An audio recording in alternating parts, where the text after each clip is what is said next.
नमस्कार साथियों, स्वागत है आप सभी का वाईफाई स्टडी 2.0 पर। मैं हूं अंकित अवस्थी। आप हैं मेरे साथ में एक अंतर्राष्ट्रीय महत्व के विषय पर चर्चा करने के लिए। महत्व इस बात का है कि पुतिन के द्वारा अगला हमला कहां होगा, इसको लेकर के मार्केट एकदम गर्म है। मार्केट गर्म है क्योंकि पुतिन ने जैसा कहा, जैसा समझाया, वैसा किया। सबसे पहले उन्होंने यूक्रेन को धमकाया, फिर उसके ऊपर हमला किया। ये बात अब प्रूवन हो चुकी है कि रशिया को टक्कर देने के लिए ना तो नाटो, ना ही या अमेरिका या फिर यूरोपियन यूनियन किसी भी प्रकार से एक्शन लेने की स्थिति में है। यानी यूक्रेन पर हमला केवल यूक्रेन पर हमला ना होते हुए रशिया को आगे भविष्य में यूनाइटेड जो सोवियत रूस बनाने की उनकी कल्पना है उसको बढ़ाता हुआ दिख रहा है। ऐसी स्थिति में हाल ही के अंदर रशिया के एक स्टेट टेलीविज़न के ऊपर एक व्यक्ति के द्वारा, जो कि उनकी सेना से बिलोंग करते हैं, उनके द्वारा ये डिस्कस किया गया कि किस प्रकार से यूक्रेन को इन्वेड करने के बाद में नाटो सदस्यों में से 3 देश एस्टोनिया, लातविया, लिथुआनिया, जिन्हें आप बाल्टिक कंट्रीज़ के नाम से जानते हैं, उनके ऊपर पुतिन अपना निशाना साधेंगे। साथ में ये भी कहा गया कि भले ही ये तीनों नाटो देश हों, लेकिन ये बात अब स्पष्ट हो चुकी है कि नाटो देश बहाना भले ही बना लें, लेकिन वो रशिया से अब किसी भी प्रकार से टक्कर लेने की स्थिति में खड़े नहीं हैं। ऐसी स्थिति में अब इस सवाल को समझना होगा कि एस्टोनिया, लातविया, लिथुआनिया, जो कि बाल्टिक कंट्रीज के नाम से जाने जाते हैं, क्यों पुतिन के निशाने पर हैं। इस बात को समझने के लिए आपको इन व्यक्ति के द्वारा, जो कि रूस की वायुसेना के पूर्व कर्नल रह चुके हैं, जिनका नाम इगोर कोरेंटचेंको है, उन्होंने कहा कि वर्तमान समय में रूस के पूर्वी किनारों पर, देखिए अब मैं आपको यहाँ पर दिखाना चाहूँगा, ये रूस है और रूस का ये पश्चिमी किनारा है और ये यूरोप का पूर्वी किनारा है। यहाँ पर 3 देश हैं, एस्टोनिया, लातविया, लिथुआनिया, जो कि कभी यूएसएसआर के हिस्से हुआ करते थे। इन तीनों देशों के बारे में अगर आपको याद हो तो मैंने पूर्व में भी चर्चा की थी और कहा था कि लिथुआनिया पर हो सकता है हमला। ये मैंने आपको बहुत पहले भी बताया था, मैंने आपको पढ़ा रखा है, अभी मैं दिखाऊंगा वो स्लाइड भी आपको पता चल जाएगा। मैंने ये बातें बहुत पहले भी कही थी, लेकिन तब तक कहीं किसी ऑफिशियल तरीके से बातें निकल कर बाहर नहीं आई थी। लेकिन अब वो मेरा खुद का कयास था कि लिथुआनिया पर हमला हो सकता है। लेकिन जब अब ये बातें ऑफिशियली बाहर आना शुरू हो रही हैं तो शायद आपको अंतर्राष्ट्रीय स्तर की इन चीज़ों में अपना एनालिसिस बहुत महत्वपूर्ण प्रतीत होता हुआ दिखेगा। फिलहाल के लिए आप इस मैप को एक बार ध्यान से देख लें और इसे समझने का प्रयास करें। लेकिन इससे पहले एक बार मैं आपको वो वीडियो दिखाता हूं जिसमें ये रशिया के स्टेट टीवी के ऊपर पोटेंशियल इन्वेजन प्लान जो है वो बाल्टिक कंट्रीज के ऊपर करने की बात चल रही है एक मीडिया हाउस के अंदर। देखिए यहाँ पर 3 देश दिखाए गए हैं, एस्टोनिया, लातविया, लिथुआनिया। ये पोलैंड के पड़ोसी हैं। आप यहाँ पर देख सकते हैं एक बहुत ही इंपॉर्टेंट जगह की बात हो रही है जिसका नाम है सुवाल्की कॉरिडोर। मैं इसे भी आपको समझाने का प्रयास करूंगा। सुवाल्की कॉरिडोर के साथ साथ एक और जगह की बात यहाँ पर चल रही है जिसका नाम है गॉटलैंड। ये पूरी की पूरी स्थिति क्या है, किस प्रकार से इन बाल्टिक कंट्रीज को घेर के मारेगा रशिया, इसके बारे में मैं अब आपको इनका प्लान समझाने का प्रयास करता हूँ। जरा आपको ये समझना होगा मैप के माध्यम से कि क्या है पूरी कहानी। देखिए साथियों, आपको ये मैप थोड़ा इस तरह से समझना चाहिए। आपको ये यूक्रेन भली भांति समझ में आ रहा होगा, इसके उत्तर में आपको बेलारूस समझ में आ रहा होगा। अब चूंकि आपको ये पूरी तरह से सारी घटनाएं बहुत अच्छे से इन दिनों समझ में आ चुकी हैं, इसलिए अब आपको ये बात समझने में ज़्यादा दिक्कत नहीं आनी चाहिए जो मैं अब आपको समझाने जा रहा हूँ। जरा मैप पर खींची गई मेरी रेखाओं को आप ध्यान से देखने का प्रयास करें। देखिए आपको यहाँ पर ये जो समुद्र दिख रहा है जहाँ पर लिखा हुआ है बाल्टिक सी, इसे समझना चाहिए। बाल्टिक सी के सामने 3 देश एस्टोनिया, लातविया, लिथुआनिया, इन तीनों को संयुक्त रूप से बाल्टिक कंट्री कहा जाता है। क्लियर। अब देखिए ये जो लिथुआनिया है, इस लिथुआनिया को अगर आप पोलैंड से जुड़ा हुआ देखें तो आपको यहाँ पर एक इस तरह का रास्ता दिखाई पड़ रहा है। इस रास्ते को ही सुवाल्की कॉरिडोर के नाम से जाना जाता है। ये आप अपने जीके के पर्सपेक्टिव से भी याद रख सकते हैं, सुवाल्की कॉरिडोर। ठीक है। अच्छा, इसी के जस्ट पड़ोस में यहाँ पर आपको ये वाला हिस्सा दिख रहा है जो कि रशिया का अपना हिस्सा है। इसे कैलिनग्राड के नाम से जाना जाता है। किस नाम से?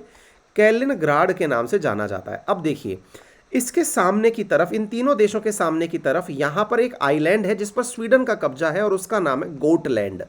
अब आप ऐसे समझिए, इधर हो गया रशिया, ये रहा रशिया, ये रहा एस्टोनिया, लातविया, लिथुआनिया, नीचे बेलारूस, मतलब समझिए कि वो रशिया का ही मित्र हो गया। कैलिनग्राड यहाँ हो गया। सुवाल्की कॉरिडोर पर रशिया ने अपनी सेना भेज दी। यहाँ पर गोटलैंड पर कब्जा हो गया। ये फंस गए तीनों की तीनों बीच में। और ये तीनों के तीनों बीच में फंसते ही रशिया ने इनके ऊपर कब्जा कर लिया। उम्मीद है कि आप इस चीज़ को बेहतरीन तरीके से समझ सकते हैं कि मैं क्या कहना चाह रहा हूँ। आप देख सकते हैं कि किस प्रकार से पहले एस्टोनिया, फिर इसके बाद लातविया, फिर लिथुआनिया, इन तीनों के ऊपर कब्जे का प्लान बना रहा है रशिया। मैं आपको बता दूं कि आज से 2 हफ्ते पहले मैंने आप लोगों के लिए ये न्यूज़ कवर की थी। उस समय हो सकता है आप में से बहुत से लोगों को ये केवल एक कल्पना लगी हो, लेकिन मैंने आपसे कहा था कि युद्ध का भले ही ये दूसरा दिन चल रहा हो, लेकिन लिथुआनिया ने अपने यहाँ पर इमरजेंसी लगा दी है। लिथुआनिया ने इमरजेंसी क्यों लगाई? क्योंकि इसे पता है कि ये एंटी रशिया है। इसने इमरजेंसी इसलिए लगाई, आप चाहें तो इस वीडियो को देख सकते हैं। इसमें मैंने प्रॉपर तरीके से बताया था कि कैलिनग्राड रीजन से किस प्रकार से यहाँ पर प्रॉपर तरीके से कब्जे करने का प्रयास चल रहा है। तो साथियों, ये चीज़ आपको समझ में आती है तो आप मेरा पुराना वीडियो है वो निकाल के आसानी से देख सकते हैं। इस पूरे की पूरी चीज़ को मैं आपके सामने समझाने का पूरा प्रयास करता हूँ। देखिए, फिर से एक बार समझने का प्रयास करिए। आपके सामने ये जो जगह मैं दिखा रहा हूँ, इस जगह का नाम है गोटलैंड। असल में ये जो कर्नल साहब हैं, इन्होंने कहा है कि देखिए, ये जो गोटलैंड नाम से जगह है जिसके ऊपर स्वीडन का कब्जा है, बाल्टिक सी के अंदर स्थित जगह है, इस पर नाटो देशों के द्वारा अपना रडार सिस्टम लगाया हुआ है। अब जो रडार सिस्टम लगाया हुआ है, इसी के माध्यम से जब भी रशिया इन तीनों देशों के ऊपर कुछ भी करने का प्रयास करेगा, सबसे पहले इस रडार सिस्टम में चीज़ें पता चल जाएंगी। इस वजह से जो रशिया पहला काम करेगा वो क्या करेगा? वो गोटलैंड पर कब्जा करेगा, गोटलैंड पर बम फोड़ेगा, जो कि आपको एनिमेशन के थ्रू दिखाई पड़ रहा है। इसके बाद में यहाँ पर जब गोटलैंड पर प्रॉपर तरीके से बम वर्षा हो जाएगी, इसके बाद में यहाँ पर तैनात किया जाएगा S-400 missile system. S-400 missile system, जब S-400 मिसाइल सिस्टम यहाँ तैनात कर दिया जाएगा, तो इस मिसाइल सिस्टम के तैनात होने के बाद में एक प्रकार से समझिए कि पानी के भीतर इसने अपनी जगह फिक्स कर ली। देखिए, स्वीडन को पहले भी धमका चुका है रशिया, क्योंकि स्वीडन जो है ना, वो नाटो की गोदी में बैठने की चेष्टा रखता है, उसको ये धमका चुका है। अच्छा, ये तीनों देश जो है ना, एस्टोनिया, लातविया, लिथुआनिया, ये कभी यूएसएसआर का हिस्सा हुआ करते थे। अच्छा, अब आगे समझिए। ये जो एस्टोनिया आपको दिखाई पड़ रहा है, लातविया के अंदर मैं आपको जानकारी दे दूं, शायद मैंने पहले भी आपको दी है, लातविया के अंदर एंटी रशिया कैंपेन चलता है। यहाँ की संसद ने पूरी तरह से यूनानिमसली लोगों को मोटिवेट किया था कि कोई भी व्यक्ति अगर जाकर के रशिया के खिलाफ यूक्रेन में युद्ध लड़ना चाहता है तो वो चला जाए। तो लातविया के ऊपर तो पहले से ही मतलब संकट के बादल मंडरा रहे हैं। वहीं पर अगर हम लिथुआनिया की बात करें तो इसमें इमरजेंसी युद्ध के दूसरे दिन ही लग गई थी, ये चिंता करते हुए कि हम पर हमला हो सकता है। अब आप पूछेंगे इन तीनों का स्टेटस क्या है, इनके समर्थन में कौन है? ये तीनों के तीनों नाटो देश हैं। अच्छा, एक जानकारी और देता हूं, ये जो कैलिनग्राड आपको दिख रहा है, यही रशिया का हिस्सा है। इन्हें डर ये है कि लिथुआनिया वालों को कि ये वाला जो रास्ता है जिसके माध्यम से पोलैंड अपनी सेना लिथुआनिया भेज सकता है, इस रास्ते पर रशिया का प्लान है कि वो अपनी सेनाएं भेजेगा। यहां पर समझने का प्रयास करें कि ये वाला जो रास्ता है जिसे सुवाल्की कॉरिडोर के नाम से जानते हैं, सबसे पहले रशिया के द्वारा इस सुवाल्की कॉरिडोर को ही अपने कब्जे में लिया जाएगा।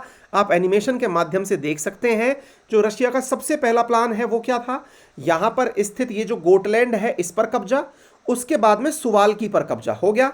2 रास्तों से इन तीनों को घेर लिया, पीछे से यहां से घेर रखा है बेलारूस खुद ने, सुवाल्की इधर, गोटलैंड इधर, तीनों तरफ से कब्जा इसके ऊपर करने की तैयारी आप देख सकते हैं। कैलिनग्राड में रशिया पहले से ही है। ये तीनों के तीनों अगर एक बार में पकड़े में आ गए, फिर देखिए, फिर यहां से सेना जो है उसे उतारा जाएगा इन तीनों देशों पर अटैक करने के लिए, चाहे फिर वो एस्टोनिया हो, फिर चाहे वो लातविया हो, फिर चाहे वो लिथुआनिया हो। अल्टीमेटली कंक्लूजन आपको समझ में आ जाना चाहिए कि नाटो देशों के ऊपर पूरी तरह से तैयारी करने में लगा हुआ है रशिया। और ये मैं नहीं, वहां के स्टेट टेलीविजन पर प्रकाशित हो रही न्यूज़ है जो मैं आपसे शेयर कर रहा हूं।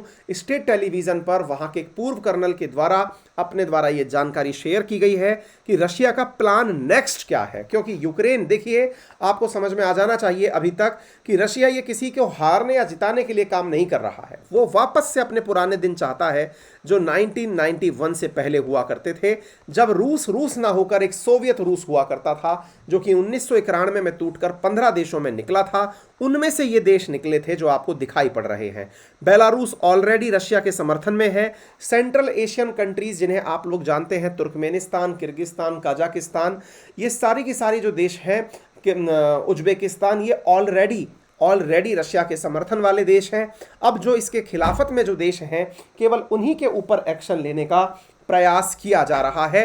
उम्मीद है कि आप लोगों को यह बात बेहतरीन तरीके से समझ में आ जाए। तो कुल मिलाकर के बात यह है कि एक तरफ तो स्वीडन को धमकाना, दूसरी तरफ अगर आप समझते हैं तो इन तीनों देशों पर कब्जा करना, यह पुतिन का नेक्स्ट प्लान है, जिसको लेकर के अब पब्लिक मीडिया में काफ़ी ज़्यादा चर्चा हो रही है। वो बात दूसरी है कि मैं आप लोगों को पहले ही 2 वीक पहले ही इसके बारे में प्रॉपर सेशन करके आपको बता चुका हूं। वहीं दूसरी ओर, जैसा कि आपको प्लान से स्पष्ट है कि रशिया कुछ और नहीं चाहता, अपितु वापस एकीकृत यूएसएसआर चाहता है। इसका प्लान एक बार बेलारूस के तानाशाह ने भी पब्लिकली दुनिया के सामने, मैंने आपको 2 वीक पहले ये न्यूज़ भी पढ़ाई है, उसने पूरी तरह से खोल के रख दिया था।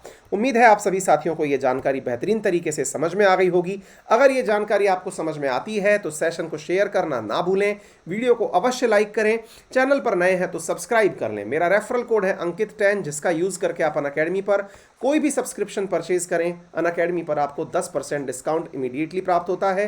किसी भी प्रकार की आपको जानकारी हो, सब्सक्रिप्शन रिलेटेड लेनी हो, तो आप हमें हमारे टेलीग्राम चैनल अंकित अवस्थी सर पर ज्वाइन कर सकते हैं। फिलहाल के लिए इतना ही। अपना ख्याल रखें। धन्यवाद।